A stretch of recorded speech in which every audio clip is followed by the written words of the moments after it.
السلام علیکم ناظرین، سخن میں خوش آمدید کہتا ہوں، اور آج کی جو نشست ہے وہ میوزک کے حوالے سے بڑی اہم ہے، اور بڑے اہم سوال میں پروفیسر شہباز علی صاحب سے کرنے جا رہا ہوں۔ آپ سب کا بہت شکریہ کہ آپ نے ہماری پہلی ایپیسوڈ کو بہت سراہا، اور اس کاوش کو ہم صرف آپ کے سراہے جانے کے حوالے سے ہی آگے بڑھا رہے ہیں۔ یقین جانیے آپ کی توجہ ہی ہمارے لیے مہمیز کا کام کر رہی ہے۔ سر، آپ کا بار دیگر بہت شکریہ، آپ نے وقت دیا اتنا سارا۔ پہلا سوال سر میرا آپ سے یہی ہے کہ ہم دیکھتے تھے کہ چاہے وہ فلمی موسیقی ہو، چاہے وہ کوئی البم تیار ہو رہا ہے، چاہے میوزک کے حوالے سے کوئی اور ایکٹیویٹی ہو رہی ہے، ایک باقاعدہ میوزک ڈائریکٹر ہوتا تھا جو ساری چیزوں کو دیکھتا تھا، پروڈیوسر ہوتا تھا۔ آج سافٹ ویئرز آئے ہیں، وہ ہمیں آلات موسیقی بھی نہیں دکھائی دیتے، انسٹرومنٹس، اور میوزک ڈائریکٹر نامی چیز بھی کوئی نہیں، اگر کوئی ہے بھی تو وہ ون ان آل وہی سب کچھ ہے۔ تو اس کے بارے میں سر ذرا تھوڑا سا۔ یہ اصل میں دیکھیں، یہ ٹیکنالوجی کا دور تو ہے، لیکن اس ٹیکنالوجی نے جہاں ہمیں بہت سے فوائد دیے، فائدے پہنچے، وہاں نقصانات بھی بڑے ہوئے، اور شعبہ موسیقی جو ہے اس سے خاصا متاثر ہوا۔ وہ اس طرح سے جیسے آپ نے کہا، دیکھیں میوزک ڈائریکشن ایک الگ شعبہ ہے۔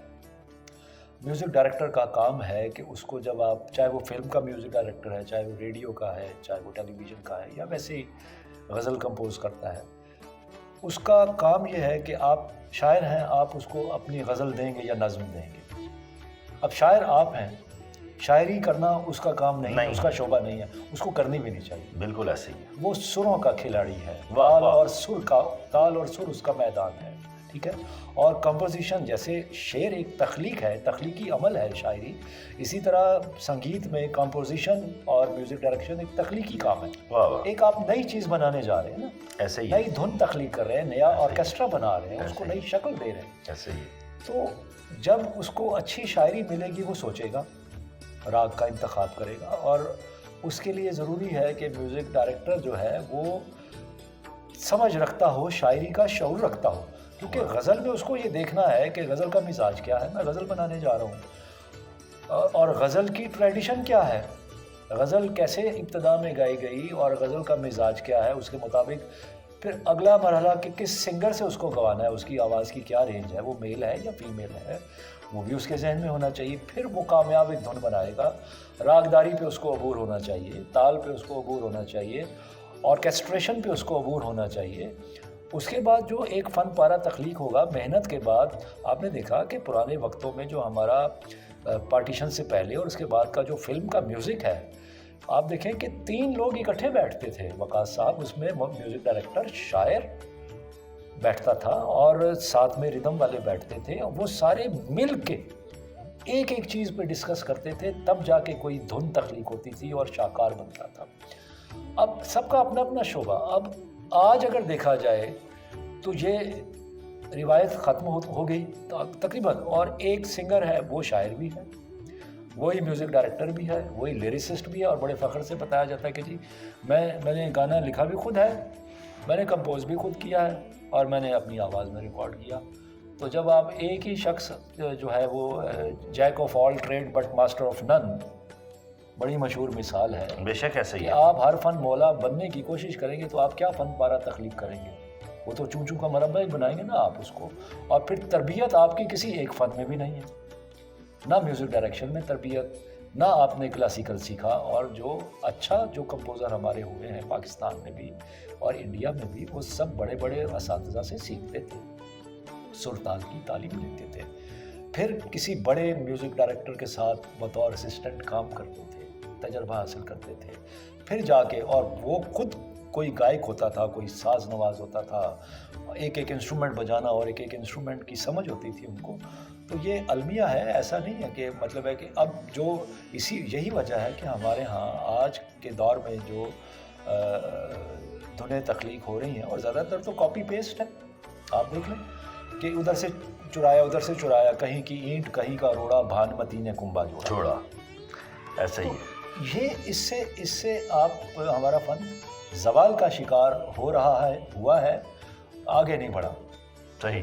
ایک یہ الزام دے دیا جاتا ہے کہ فلم انڈسٹری ختم ہو گئی ہے تو اس وجہ سے جو ہے وہ یہ سارے معاملات بھی وائنڈ اپ ہو گئے. لیکن سر فلم انڈسٹری اگر ختم ہو گئی ہے تو اس کے باوجود بھی ہماری بہت واسٹ جو ہے وہ ڈرامہ انڈسٹری ہے اور اس میں بھی ہمارے او ایس ٹیز وغیرہ دیگر کام. پھر ہم دیکھتے ہیں سر کہ اگر کام نہ ہو تو یہ انڈسٹری تو ختم ہی نہیں, یہ چل ہی نہیں سکتی. کام ہے تو چل رہی ہے. بالکل بالکل ایسے ہی ہے. دیکھیں کہ فلمیں اگر بننا کم ہو گئی ہیں, ختم نہیں ہوئی, آپ نے ٹھیک کہا. اور ان فلموں میں معیاری, اچھا آپ دیکھیں کہ ہمارے ہندوستان پاکستان میں فلمیں جتنی اچھی ہیں وہ موسیقی کے سہارے پہ چلتی ہیں. یس, میوزک, فلم اور شاعری اور موسیقی. بے شک ایسے ہے. اب یہ دو بڑے ایلیمنٹ اگر آپ بیچ میں سے نکال دیں گے اور کاپی اینڈ پیسٹ کر کے آپ کریں گے تو پھر دو شعبے تو فنا ہو گئے نا. فنا ہو گئے سر, فنا ہو گئے, خراب ہو گئے. تو باقی جیسے اب آپ نے کہا کہ ڈرامہ انڈسٹری ہماری بہت بڑی اور بڑے بڑے اچھے او ایس ٹی سننے کو ملتے ہیں. اب دیکھیں سر, میں مثال دیتا ہوں, خلیل الرحمان قمر ہیں, ان کے او ایس ٹی سر دیکھیں لکھے ہوئے. وہ میں وہی ذکر کرنے لگا تھا, وہ جو بڑا ان کی ایک سیریز ڈرامہ مشہور ہوا تھا میرے پاس تم ہو, کیا اچھا راحت فتح علی خان نے اس کو گایا اور کمپوز ہوا. دیکھیے یہ جینوئن کام ہوتا ہے, شاعری ہو, اچھا میوزک ہو. تو آج بھی ہم ایک اچھا جو فن پارہ جو ہے سنگیت کے حوالے سے, کمپوزیشن کے حوالے سے تخلیق کر سکتے ہیں, لیکن جس کا کام اسی کو ساجے, یہ بنیادی بات ہے. اچھا سر, آج کا جو میرا دوسرا سوال ہے وہ یہ ہے کہ ہم ایک یہ بحث بھی بہت زیادہ طول پکڑی اس نے کہ مہدی حسن خان صاحب کے بعد یا نصرت فتح علی خان صاحب کے بعد پاکستان میں غزل گائکی جو ہے وہ ختم ہو چکی ہے. پھر ایک اور چیز سامنے آئی کہ غزل ویسی لکھی نہیں جا رہی کہ کوئی گائے. تو یہ دو جو بنیاد, اور تیسرا پھر غزل کمپوز بھی نہیں ہو رہی ویسے. یہ تین اس سوال سے جڑے ہوئے نکات ہیں. پہلی بات, پہلے سوال کا جو جواب یہ ہے کہ مہدی حسن صاحب شہنشاہ غزل, کیا بات ہے, جو انہوں نے انداز دیا غزل کو ایسا شاید ہی کسی کے بس میں ہو.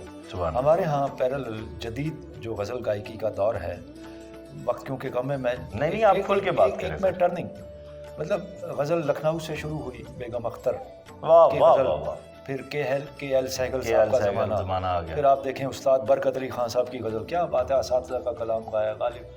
اچھا اس کے بعد پارٹیشن کے بعد جو غزل کا دور شروع ہوتا ہے, یہی اساتذہ تھے ہمارے پاس, بڑے غلام علی خان صاحب. اچھا بڑے غلام علی خان صاحب تو پیور کلاسیکی موسیقی میں چلے گئے. ان کے بھائی برکت علی خان صاحب, ٹھمری, دادرا اور غزل. جی بالکل ٹھمری ان کی پہچان بنی. جی ٹھمری ان کی پہچان, اور پھر غزل کا ان کو بابا آدم کہا جاتا ہے, استاد برکت علی خان صاحب کو.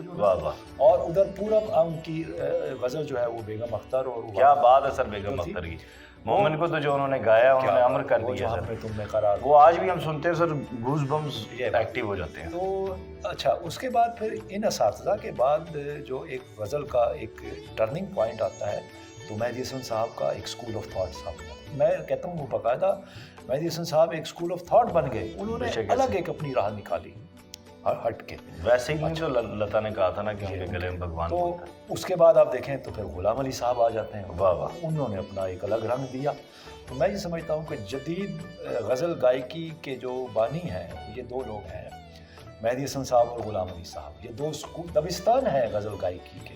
ان کے بعد پھر ان کے شاگردوں کا سلسلہ چلا, ابھی تک چل رہا ہے. غزل گائکی پاکستان میں ختم نہیں ہوئی, نہ ہوگی. اور بڑے بڑے اچھے آج بھی آپ دیکھیں لاہور کراچی میں بچے ینگ لوگ غزل گا رہے ہیں, اور یہی اساتذہ ایک ان کے سامنے ایک معیار ہے. تو غزل کم ضرور ہوئی ہے لیکن اس کی لسنرشپ آج بھی قائم ہے. اب اگلے بات کی طرف آپ کو آتے ہیں کہ کیا غزل اچھی نہیں لکھی جا رہی. میں یہ کہتا ہوں کہ غزل بہت اچھی لکھی جا رہی. ماشاءاللہ آپ جیسے شاعر اختر عثمان ہیں اور نوجوان بہت لاہور کراچی میں چلیں گے, بڑی بڑی اچھی غزل کہیں جا رہی ہیں.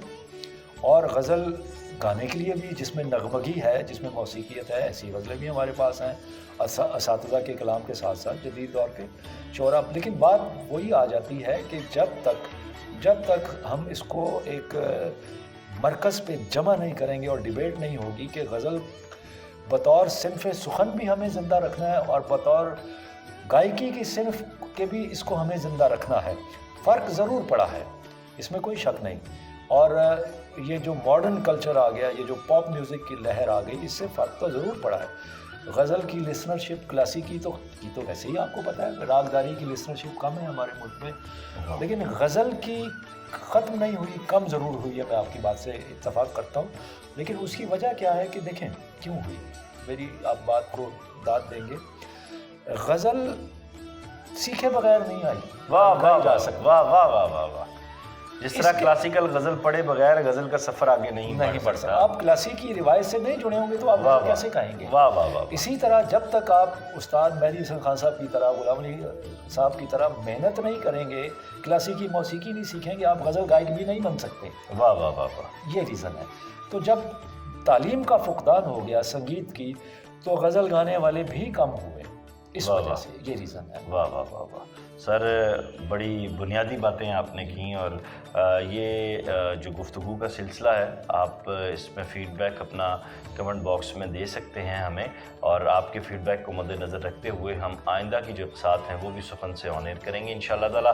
پروفیسر صاحب سے اب گاہے گاہے میں سر آپ کے ٹائم میں سے کچھ لمحات جو ہے وہ لوں گا ضرور، تاکہ ہم باقاعدہ ایک جو ہمارے سینئرز ہیں ان کو یاد بھی کر سکیں، اور نئے آنے والوں کے لیے بہت سی باتیں بھی کر سکیں. جی بالکل. آپ کا بہت شکریہ سر، آپ نے نوازش. وقت دیا. اپنا خیال رکھیے گا.